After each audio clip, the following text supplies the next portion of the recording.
Então, conosco, o Gilberto.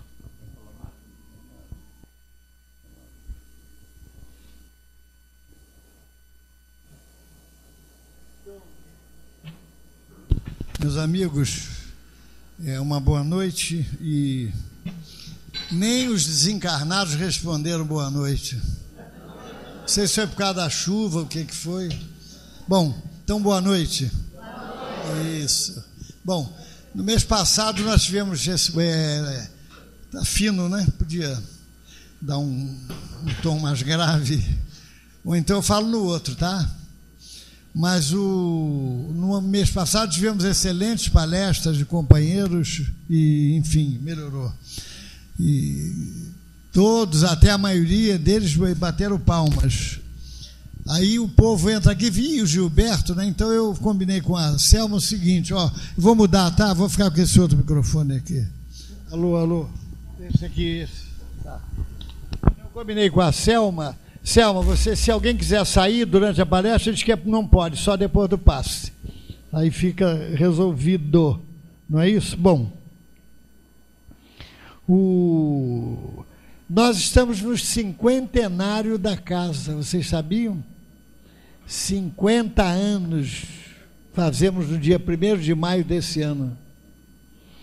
Então eu tive uma intuição, Gilberto, o povo, você tem que arrumar trabalho para o povo, pelo menos mais 50% do que já se trabalhou esse ano. Quer dizer, trabalhar mais 50% do que já trabalharam. Bom, na pergunta 922 do Livro dos Espíritos, Kardec perguntou: a felicidade terrena é relativa à posição de cada um? O que é suficiente para a felicidade de um faz a infelicidade de outro. Há, entretanto, uma medida comum de felicidade para todos os homens? Então, a resposta simples, clara, didática e objetiva dos espíritos. Para a vida material, a posse do necessário. Para a vida moral, a consciência pura e a fé no futuro. Então, vejam, para que a gente seja feliz na Terra, sob o ponto de vista material, é a posse do necessário. E, sob o ponto de vista moral, é a consciência pura e a fé no futuro. Uma trilogia simples da gente executar. Depende de nós, não é? O Chico falava que Deus criou o pão. Quando o homem criou a manteiga, aí começaram as complicações. Porque depois do pão criado, não é? Então o homem ele não pode gozar na terra uma felicidade absoluta, mas quase sempre ele é o artífice da sua infelicidade. Então o homem não pode ser totalmente feliz, mas, via de regra, quem é o artífice da sua infelicidade é ele mesmo. E é muito comum a criatura colocar a culpa, principalmente os intolerantes, os insatisfeitos, os que não aceitam a vida que têm, é muito comum colocarem a culpa dos seus problemas no próximo. Seja o marido, seja a mulher, seja o chefe, seja o parente, enfim. Então ele se sente infeliz, ele se torna uma criatura intratável, uma criatura difícil, porque ele quer mudar a cabeça do próximo, quando não tem condição de mudar. O problema é ele não se deixar atingir pelas vibrações contrárias do próximo e viver a sua vida. Quer dizer, como já disse um companheiro nosso, que era o campeão da paciência, ele falou: não, eu não dou a ninguém o direito de tirar a minha paz. Se a criatura é intolerante, o problema é dela. Eu é que não posso deixar de ser tolerante. E por aí afora. Então, quase sempre está no Livro dos Espíritos, o artífice da sua infelicidade é a própria criatura, não é ninguém. Então a felicidade, por isso mesmo, não deixa de ser uma questão de compreensão. é a criatura compreender os aspectos da felicidade. Então, aquelas criaturas que só veem o lado material da vida, que não encaram a vida com a compreensão espiritual, não são felizes. Essas criaturas têm dificuldade de serem felizes. Vocês já repararam que as pessoas que vivem falando do bem, que são criaturas simpáticas, que são criaturas sorridentes, que são criaturas alegres, são pessoas felizes? Pode ver, eu não conheço nenhuma pessoa simpática, alegre, de boa vontade, que não seja feliz. Porque esses são os pilares, vamos dizer assim, da felicidade, né? André Luiz diz o seguinte: mostremos o melhor sorriso, o sorriso que nos nasça do coração sempre que entrarmos em contato com os outros. Ninguém estima transitar sobre tapete de espinhos. Um companheiro nosso, espírita, alegre, encontrou numa casa comercial, ele ia fazer uma compra, um idoso estava do lado dele, também estava comprando, o idoso olhou para ele, ele olhou para o idoso e deu bom dia. Aí o idoso disse: bom dia, por quê? Eu não lhe conheço. Ele falou: não, mas não tem problema, agora o senhor já passou a me conhecer. Bom dia. Olha, você é sem vergonha, eu já vi tudo. Quer dizer, e aí ele continuou falando. Bom, ele conquistou a simpatia do velho, do idoso, e ele era um poço de problemas, aquele senhor, porque colocava a culpa dos seus padecimentos no próximo, e passou a frequentar o centro espírita daquele rapaz. Olha só, um pequeno detalhe, praticamente, um bom dia que ele repetiu, ele conquistou o outro. Sabe qual é o nome do centro que ele frequenta? Grupo Espírita Eurípides Barçanufo, lá em São Paulo. Então, veja, um bom dia não custa nada, ainda que a pessoa não responda, a gente vai dando bom dia, não é? Bom, então não é fácil, voltando ao problema da felicidade sob o ponto de vista material, é o necessário, não é fácil a gente estabelecer a fronteira entre o necessário e o supérfluo, principalmente nos dias de hoje, né?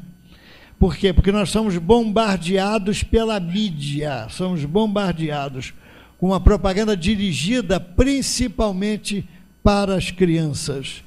E o que a propaganda faz? Ela afaga o nosso orgulho e a nossa vaidade. Você vê que a maior fortuna no campo do desfile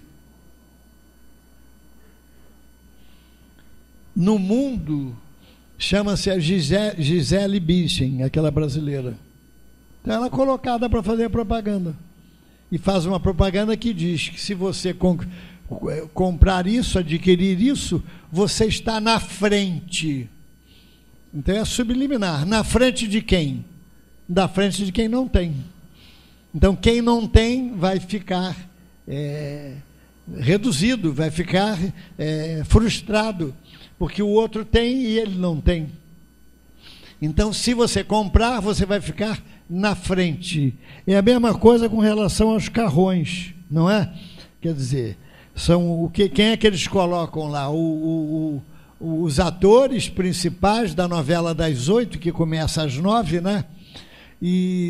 Porque antigamente falava novela das 8, nunca começava às 8 horas, sempre depois das outras, né? A propaganda para as crianças, para a gente ter uma ideia do peso da mídia, da propaganda, sempre objetivando atingir o nosso orgulho e a nossa vaidade.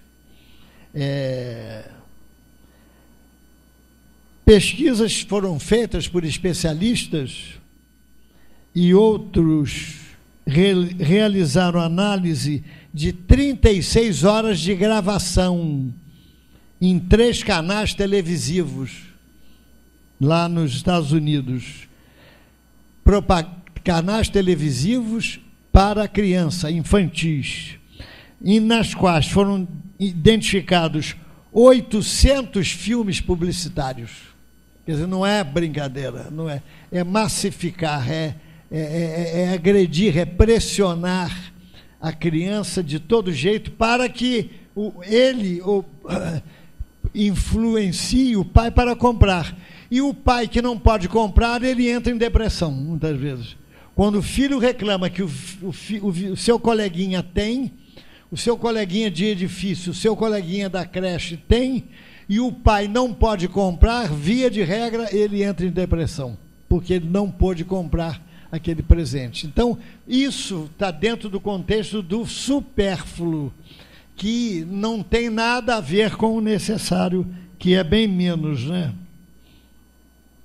E vejam, todas essas propagandas, 23% dessa propaganda era de alimentos, dirigida às crianças, e aumentando o consumo de produtos alimentícios e bebidas com altos teores calóricos e baixo teor nutritivo. Então vejam o dano que é feito às pessoas. Teve uma companheira espírita, aliás, que ela é compradora compulsiva, porque o comprador compulsivo ele só sente prazer na hora da compra. Via de regra, quando ele chega em casa, já começa a nascer o complexo de culpa. E quase sempre ele nem abre o que ele comprou. Então ela comprou tanto que ela rezava, verdade espírita, ela rezava pedindo a Deus que o carteiro errasse o endereço e não entregasse a fatura do cartão de crédito, para que ela não tivesse que pagar. Ela chegava a esse ponto de desequilíbrio, não é? Pedindo isso. Então, um dos maiores equívocos do homem é medir o nível de felicidade de uma pessoa pela renda ou pelos bens materiais que ela possui. A gente basta analisar o volume exacerbado de clientes que vão na loteria jogar na Mega Sena, principalmente no fim do ano. Aumenta.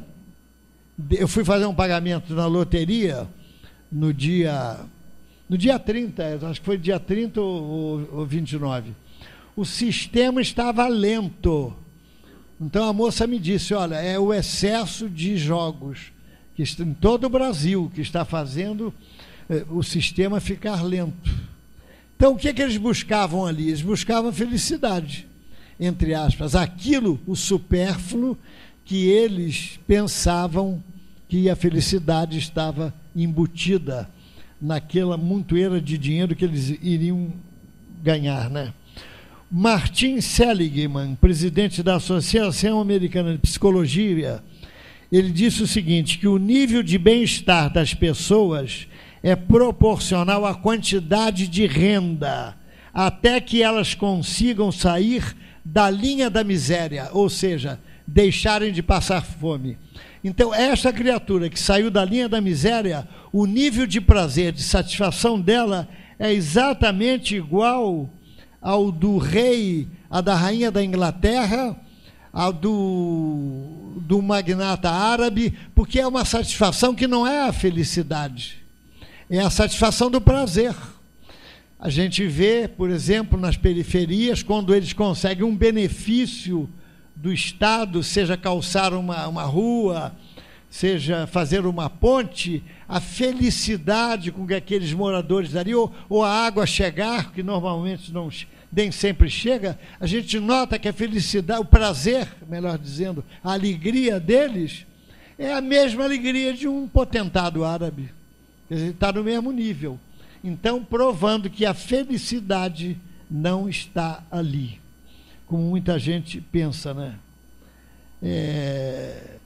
Está dando para entender, gente? Mais ou menos? É por aí? É isso. Nós queremos dizer que a felicidade é uma coisa, prazer é outra coisa que não tem a ver com felicidade, né? Por que não diz o filósofo, diz o psicólogo, que a nossa sociedade prioriza os prazeres em detrimento das gratificações. E nós vamos chegar lá. Buscam os atalhos para a felicidade.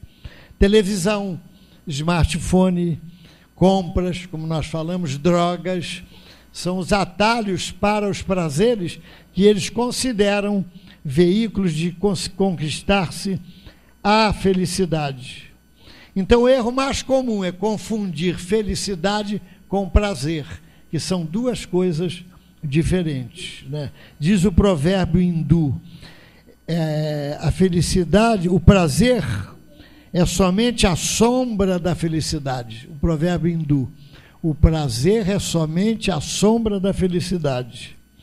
Então, é o resultado direto de estímulos prazerosos no âmbito sensual, estético ou intelectual, que é passageiro, é fugaz, daqui a pouco ele passa, né? Então, meus amigos, vamos pensar o que aconteceria, confirmando o que nós estamos dizendo, se a nossa vida fosse toda feita de prazeres, se a gente não tivesse desprazeres, se a gente não tivesse inquietações, o que seria da nossa vida? Nunca exigindo o uso das nossas forças, nem apresentando desafios. Uma vida assim predispõe à depressão. A criatura, com toda certeza, sem ter que fazer esforço para nada, sem não ter preocupações, trabalhos, objetivos, só prazeres, ele está no caminho da depressão, não tenham dúvida. Na pergunta 943 do Livro dos Espíritos, a segunda ali, de onde vem o desgosto pela vida que se apodera de alguns indivíduos sem motivos plausíveis? Efeito da ociosidade, da falta de fé e, geralmente, da saciedade. Para aqueles que exercem as suas faculdades com um fim útil e segundo as suas aptidões naturais, o trabalho nada tem de árido e a vida se escoa mais rapidamente. Suportam as suas vicissitudes com tanto mais paciência e resignação, quanto mais agem tendo em vista a felicidade mais sólida e mais durável que os espera. Hoje a gente registra, são as estatísticas que falam, que cada vez mais homens e mulheres na faixa dos 40 a 50 anos formam a chamada geração tarja preta. É aquela geração que é escrava dos remédios de tarja preta, para que possam dormir, senão não conseguem dormir. É a geração de 40 a 50 anos, segundo a pesquisa, e principalmente as mulheres. Por quê? Porque são criaturas que deixaram de fazer alguma coisa que deveriam fazer e não fizeram. Então, isso pesa na economia espiritual deles, esse complexo de culpa. Ou então, que deixaram questões emocionais mal resolvidas no passado, que agora começa a florescer, começa a martelar a consciência deles. Ou então, pessoas que têm dívidas acumuladas. É o que a pesquisa deduziu. Então, o Espiritismo antecipou-se 150 anos a esse resultado, pelas suas conclusões que teve, né? De acordo com esse psicólogo, Seligman, tendo em vista que, olha só, que a humanidade parece caminhar em um processo de maior complexidade, mais situações em que todos saem ganhando, o nosso objetivo como indivíduos é escolher ser uma parte do avanço. Então, a prova de que a criatura é feliz, independente do tamanho da conta bancária, é quando ela consegue sair de si mesmo, quando ela consegue sair dos seus problemas, do moto contínuo, que são os seus pensamentos 24 horas. Então, vamos ver alguns exemplos aqui.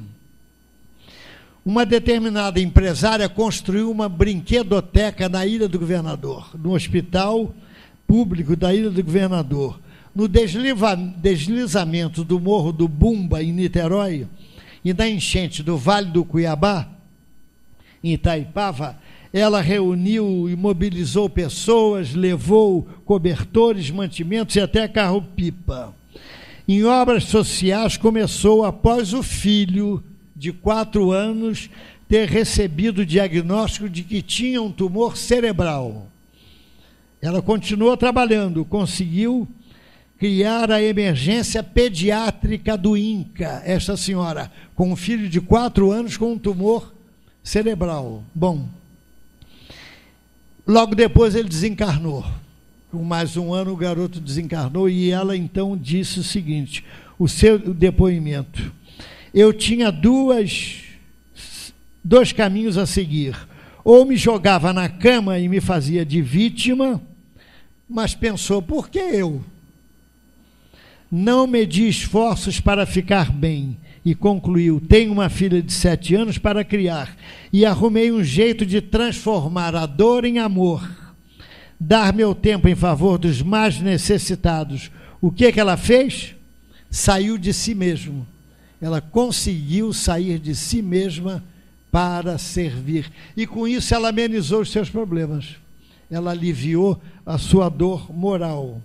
Uma médica oftalmologista, fundadora do Instituto de Cirurgia Infantil, operou cerca de 270 crianças carentes, portadoras de catarata, já evitou que dezenas de crianças ficassem cegas, fez 1.634 consultas e 619 exames. O que ela deu? Deu de si mesmo, do seu tempo, da boa vontade, da sua fraternidade, do seu amor. Porque, gente, o nosso grande... Conseguiu olhar para fora, porque o nosso grande problema é tirar a nossa visão do nosso umbigo. Quando nós conseguimos fazer isso e observar o problema dos outros, porque é uma lei, Dr. Bezerra fala isso, é uma lei de Deus.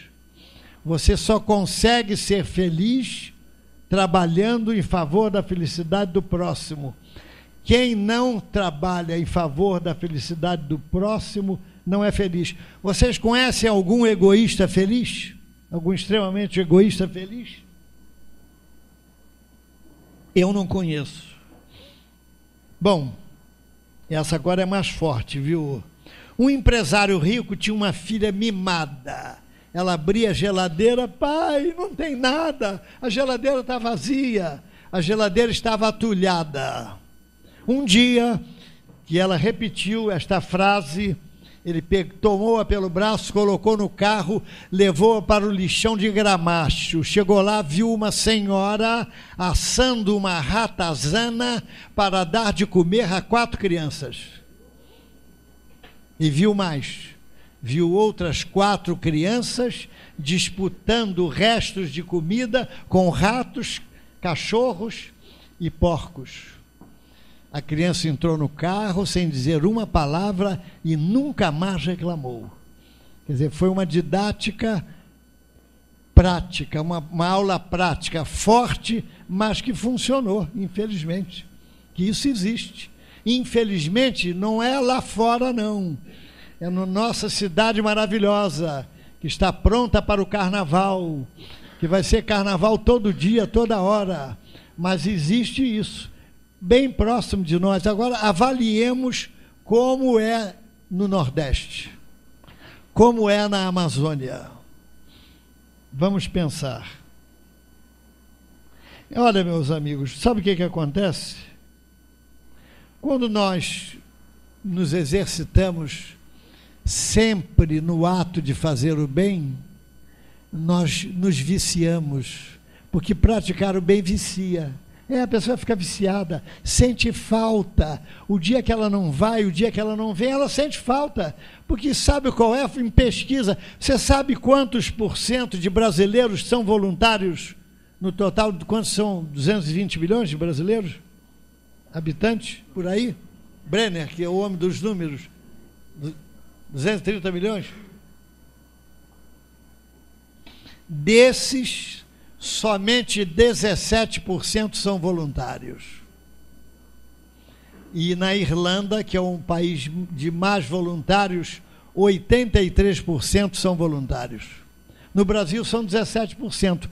Bom, esses 17% e os da Irlanda, pesquisados, o que você sente depois que você termina de fazer o bem?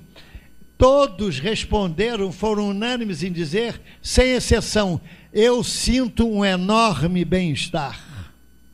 Porque, gente, foi a lei de Deus, Deus colocou como lei dentro da sua sabedoria, olha, aqui está a felicidade, está fazer o bem, se você fizer fazer o bem. E um detalhe, gente, vamos pensar nisso, é inteligente fazer o bem. Sabe quem é o primeiro a ganhar quando faz o bem? A própria pessoa. O primeiro a ganhar não é aquele garoto, aquele rapaz que a gente dá o sanduíche, não, ele ganha, mas o primeiro a ganhar somos nós. Quem lê os Mensageiros vai ver a prece de Ismália. Ismália estava lá, Mensageiros é o segundo livro do Chico, está lá a oração de Ismália. Na enfermaria, vários espíritos dormindo. Então estava Ismália, que era espiritualmente falando a de mais elevada hierarquia, o seu marido Alfredo, André Luiz e outros trabalhadores. Então Ismália fez uma prece. E o André Luiz começou a ver vibrações luminosas descendo. E sabe onde é que caía? Não caía nos doentes, não. Olha aí, gente. Não caía direto nos doentes. E a Ismália pedia pelos doentes. Toda vez, gente, que nós fizermos uma prece impessoal, ou seja, que não seja pelos nossos parentes, pelos nossos diretos, todas as vezes que fizermos uma prece impessoal, o primeiro a ganhar é quem faz a prece. É a lei de Deus. Então André Luiz viu admirado que os flocos condensados de vibração luminosas caíam nos servidores e caíam em igual quantidade. Agora, a distribuição para os enfermos era de acordo com a capacidade de cada um de dar. Ismália dava mais, Alfredo dava mais, os outros iam dando mais, até que o servidor menos aquinhoado dava pouco. Então, gente, se a gente dá pouco hoje, não vamos para a beira da estrada ficar lamentando. Eu sou imperfeito, Deus não olha para mim, quem sou eu? Não, vamos procurar fazer mais para recebermos mais, para que a nossa prece passe daquela porta, passe da outra porta e arrombe um dia as portas do céu, pelo nosso merecimento. Pelo aquilo que já temos aqui dentro. Então, meus amigos, olha a inteligência de fazer o bem. O primeiro a receber é quem faz o bem, olha que beleza. Então, o segundo ponto da felicidade que nós podemos ter é a consciência pura. Então, o que a gente... Meu Deus do céu, tem gente que se preocupa com os outros. Fica inquieto porque o outro fez isso, porque o outro fez aquilo, porque o outro está dando errado, deixa o outro para lá, ele é um espírito igual a nós. E fica, e olha, tem gente que monitora a vida do próximo, já repararam? Tem mulher que monitora a vida do marido, você sabe disso, né? Você riu, né, sabe? Brincando, Marcelo. Então, gente... Então, tem gente que monitora a vida do outro, mas são os chamados obsessores encarnados, que a gente sabe que existe, não é, Jorge? São os obsessores encarnados, tomam conta da vida do próximo. Ele não pode dar um passo diferente porque ele é monitorado pela pessoa. Larga de lado, meu Deus do céu, larga de lado. Nada melhor para construir a consciência tranquila do que a obrigação cumprida. Não tem nada melhor. É como disse o filósofo, a consciência permite o pecado, mas não permite que a criatura desfrute o pecado em paz. Na pergunta 926, terceiro ali, a civilização criando novas necessidades não é a fonte de novas aflições? E os espíritos responderam: os males deste mundo estão na razão das necessidades que criais para vós mesmos, os males do mundo. Aquele que sabe limitar os seus desejos e ver sem a cobiça o que está fora das suas possibilidades, poupa-se a muitos aborrecimentos nesta vida.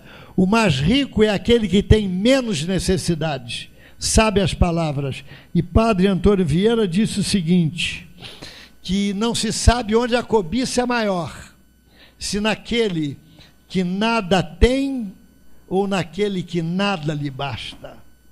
Eu acho que é naquele que nada lhe basta, e nós temos exemplos muito perto de nós, todos os dias no noticiário televisivo. Bom, uma senhora, uma enfermeira australiana, que trabalhou 3 anos na UTI de um hospital de doentes terminais, ela fez a seguinte pergunta para todos eles: qual é o seu maior arrependimento? Todos eles, antes que desencarnassem, ela fez esta pergunta: qual é o seu maior arrependimento?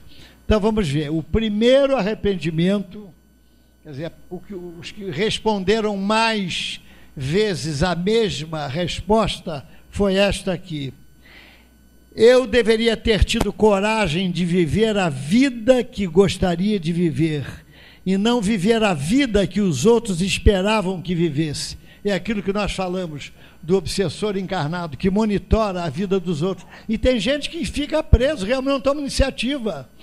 Não toma iniciativa. Tem o caso daquele, um senhor de 80 anos, a família foi ao Chico Xavier, ele precisa operar, Chico, ele está com obsessor, porque ele está colocando resistência para operar, ele precisa operar, ele está com obsessão. O Chico calado, até que quando eles pararam de resmungar, de falar, o Chico perguntou: escuta, vocês perguntaram a ele se ele queria ser operado? Ele tem um livre-arbítrio. Se ele não quiser ser operado, deixa, o problema é dele. Não é? O problema é dele. Então, minha gente, bom, deixa eu ver aqui. Olha, e eu esqueci. E quando eu esqueço, eu tenho que começar do início. Aí vamos até umas 10h30. É bom que aí a chuva passou, né? Não, eu falei isso que tinha um companheiro ali que estava dormindo para ver se ele despertava um pouco. Na pergunta o segundo arrependimento. Então, o primeiro é esse. O segundo arrependimento, olha, eu não deveria ter trabalhado tanto. Como é o nome daquela expressão em inglês? Daquele, hein? É isso, não escutei direito não, mas é isso mesmo. Então, a pessoa, fulano, que é uma virtude, fulano, um trabalhador, trabalha de 8 da manhã às 10 da noite. Domingo ele trabalha como se fosse uma virtude, para prover o conforto, o supérfluo em demasia da família, que depois vai malbaratar aquilo tudo. Gente, então eu não deveria ter trabalhado tanto, não vi meus filhos crescerem, não convivi mais tempo com minha mulher como deveria.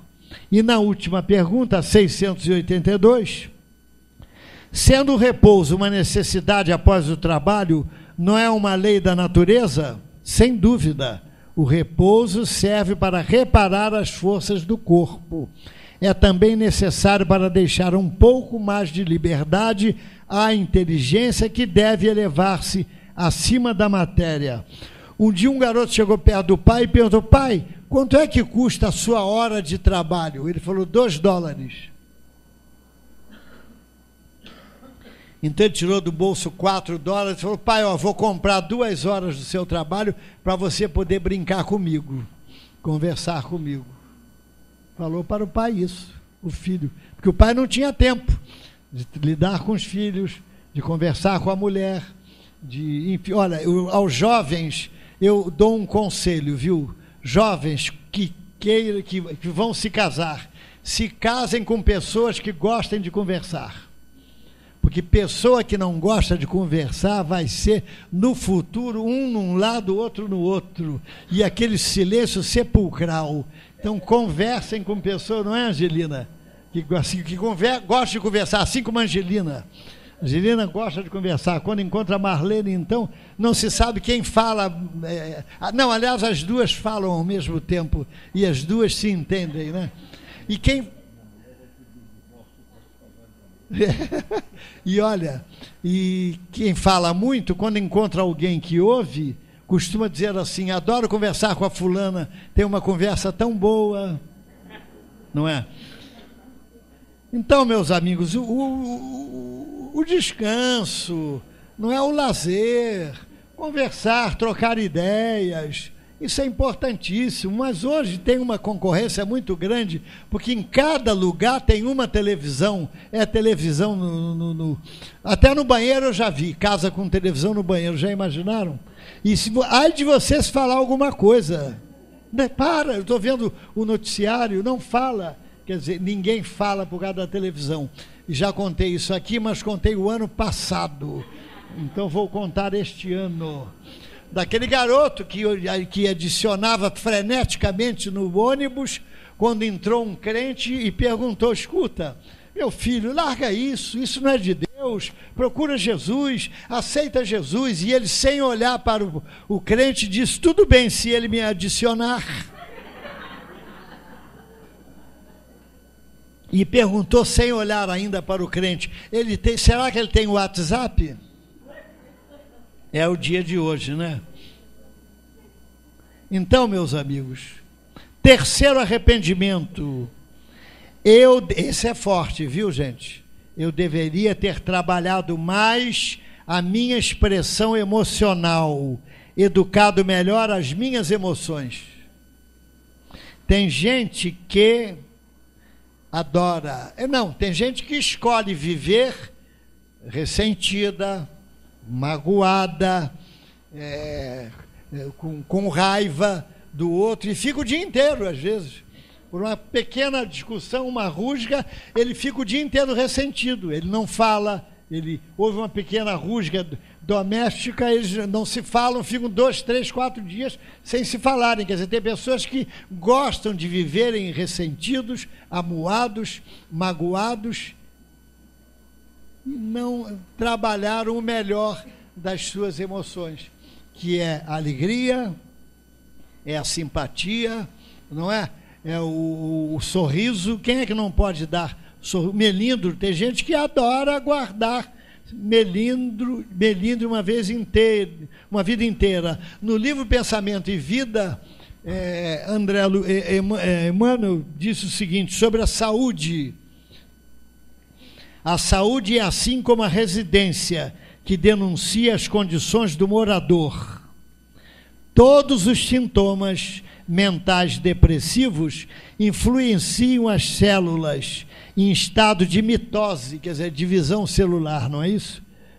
Estabelecendo fatores de desagregação. Agora ele fala sobre a doença, Emmanuel. Não podemos afirmar que todas as doenças têm sua origem nos processos de elaboração da vida mental, mas é certo dizer que a vida mental guarda positiva influenciação sobre todas as doenças. Quer dizer, nem toda doença é fruto da energia mental que dispomos, mas toda energia mental negativa influi decisivamente nas doenças. E o quarto arrependimento: eu não deveria ter abandonado os meus amigos ao longo da minha vida. Porque às vezes a pessoa, visando isso, aquele bem, aquele objetivo, ele esquece os amigos. O que Jesus falou sobre os amigos? Ninguém tem maior amor do que este, de dar a alguém a sua vida pelos seus amigos. Foi o que Jesus fez, porque ele nomeou todos os apóstolos seus amigos. E o quinto e último arrependimento, olha só, gente, todos se mostravam arrependidos de não terem se permitido serem mais felizes. Todos se mostravam arrependidos de não se terem permitido serem mais felizes. Gente, é isso que acontece. E para terminar, a Sheila, que era uma evangelizadora, que deixou as asas de anjo no plano espiritual e veio reencarnar, trabalhava num centro pobre, no interior, vidros quebrados, lugar perigoso. Aí a diretoria, por falta de pessoas ou de material, resolveu cancelar a evangelização. Sheila não se fez de rogada. Dava aula de 8 às 9 para uma turma, de 9 às 10 para outra turma, de 10 às 11 para a terceira turma e de 11 a meio-dia para a quarta turma, aos sábados de manhã. Ela fazia isso. Um dia entrou um garoto, 14 anos, com uma barra de ferro na mão e ficava batendo sem parar com aquela barra de ferro no chão. Não disse uma palavra, não olhava para ninguém, batendo com aquela barra de ferro sem parar a aula inteira. Ela confiou, cheia de fé, e ele todo dia entrava e fazia a mesma coisa. Ela foi se aproximando dele, granjeando a confiança dele, até que um dia chegou e disse: meu filho, por que você bate tanto com essa vara no chão? Olha a resposta dele: você acha que eu não sei desenhar? Na mesma hora, diante dessa resposta, ela pegou lápis e papel, deu para ele, ele fez um desenho primoroso. Então a Sheila passou a utilizar os seus desenhos para ilustrar as aulas de evangelização que ela dava para os meninos. E o tempo foi passando, ele parou de bater com a barra no chão, deixava deitada junto à cadeira e passou a ter pesadelos. Porque na mesa mediúnica que a Sheila trabalhava, foi dito que aquele menino fora o chefe da falange de obsessores daquela região. Porque o obsessor é assim: enquanto a criatura não está fazendo nada, ele não tem a mínima preocupação com a criatura. A criatura que está em casa, parada, inútil, não fazendo nada, acomodada, em cima do muro, o obsessor nem olha para ele. Agora a criatura começa a pensar em fazer alguma coisa, ele vai e tenta perturbar. Uma amiga nossa disse: olha, há pouco tempo, depois que eu vim para cá e comecei a trabalhar, comecei a ter dificuldades dentro de casa e no meu trabalho. Mas olha, não se atemorizem, nem fiquem preocupados, porque o mal jamais vencerá o bem. E está lá no livro dos Espíritos: o arrastamento para o mal é irresistível? E os Espíritos responderam: arrastamento sim, irresistível não. Uma senhora durante 10 anos foi vigiada pelos obsessores. Os obsessores iam lá para atacá-la, ela estava costurando para o enxoval de pobre. Vamos embora que ela está trabalhando, porque é lei, quando a gente está trabalhando no bem, o obsessor não penetra, ele fica do outro lado da calçada. Um dia o Chico estava psicografando, e quando era rapaz ainda, e a vitrola, no tempo da vitrola, tocando Mozart, música clássica no mais alto som, volume. Um amigo tentou falar com ele, ele não escutou. Aí ele conseguiu entrar lá em Pedro Leopoldo: mas Chico, pô, você psicografando, você ia vitrola nessa altura, nesse volume? Não, foi Emmanuel que mandou. Porque chegaram os obsessores se aproximando e ele diz: toca música clássica, porque o obsessor não gosta de música clássica. Olha lá, estão do outro lado da calçada, tudo de cara feia. Minha gente, o obsessor não gosta de música clássica, banho frio e trabalho. Quando sentirem alguma influência espiritual, manda um banho frio para dentro, ainda que seja no inverno. Você pode ficar resfriado, mas o obsessor vai embora, porque ele não aguenta. Uma vez eu fiz isso com uma moça, ela ficou tossindo, espirrando, falou: eu estou espirrando, peguei uma gripe, mas em compensação eu estou calma, porque o obsessor se afastou. Bom, então, meus amigos, eu estava falando do rapaz, né? Então, ela soube que ele fora o chefe de uma falange de obsessores da região e começou a ter pesadelos de noite. Aí ela ensinou, falou para ele, olha, porque ela tinha ensinado uma musiquinha que ela tocava nas aulas, cantava uma música, veja o valor da música. Então ela disse, ó, você canta essa musiquinha que a gente canta aqui nas aulas. Toda vez que ele acordava com o pesadelo, ele cantava aquela musiquinha e ele foi se acalmando, o pesadelo acabou. Ele mudou de lugar, a família mudou para outro bairro, ela sentiu saudade dele. Enfim, com 17 anos, ele desencarnou, vítima de uma bala perdida. Mais uns 5 ou 6 anos, ele se apresentou na mesa mediúnica que Sheila trabalhava e disse assim, eu vim aqui agradecer àquela criatura que me apresentou a Jesus. E disse quem era, Sheila. Hoje eu sou de Jesus, disse ele, porque eu fui apresentado a Jesus. E para provar que sou eu, ele cantou a musiquinha que ela ensinara a ele na reunião, não é? Então, meus amigos, este registro vem provar que somente o amor e o conhecimento da reencarnação irão modificar o mundo. O mundo só se deixará modificar, a violência só se deixará apagar pelo amor, pela força do amor. Gandhi falou, o mundo não será diferente com homens indiferentes.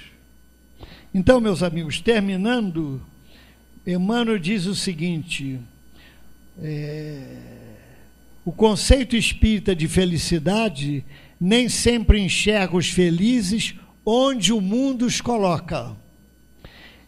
Há pessoas que requisitam conforto demasiado na preocupação de serem felizes e acabam infelizes, estiradas no tédio.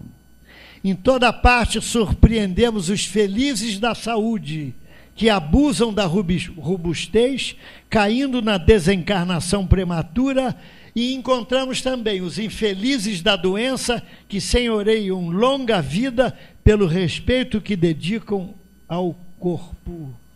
Então, meus amigos, o jovem foi apresentado a Jesus. E nós, todos nós aqui, sem exceção, fomos apresentados a Jesus, porque somos espíritas. Um dia nós perfilamos na fila do plano espiritual para nos apresentarmos como trabalhadores do bem. Eu quero reencarnar na condição de espírita, porque eu quero ser trabalhador do bem.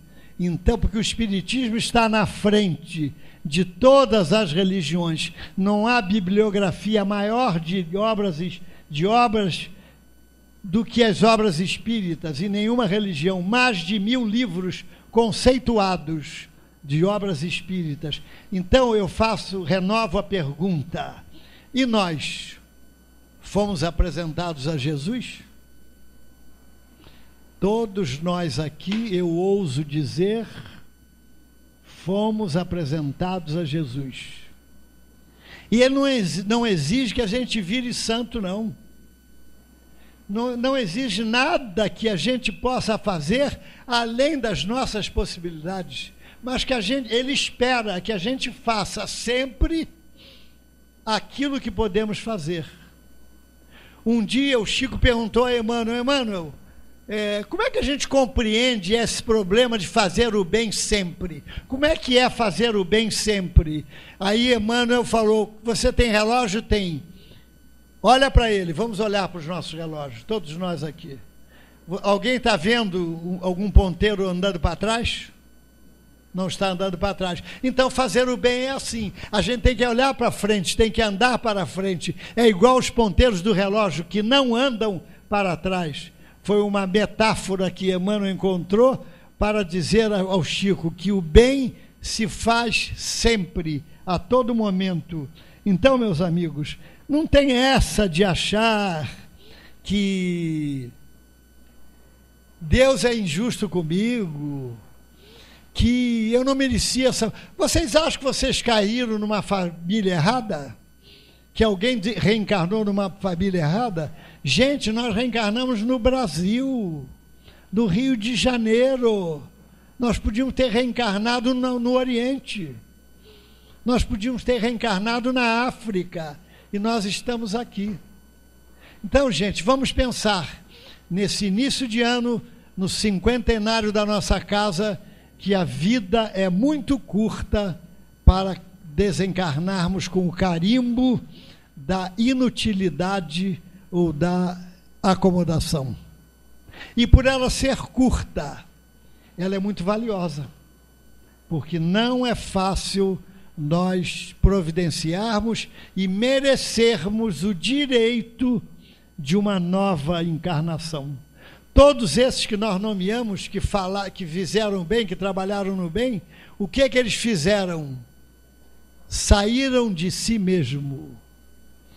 Então, disse Maria Dolores, se carregas contigo o tempo atormentado, sob tristeza e desencanto, é natural te aflijas, entretanto, não te entregues ao luxo de chorar. Sai de ti mesmo e escuta em derredor aqueles que se vão sem rumo certo, suportando no peito o coração deserto, na penúria que mora entre a noite e o pesar.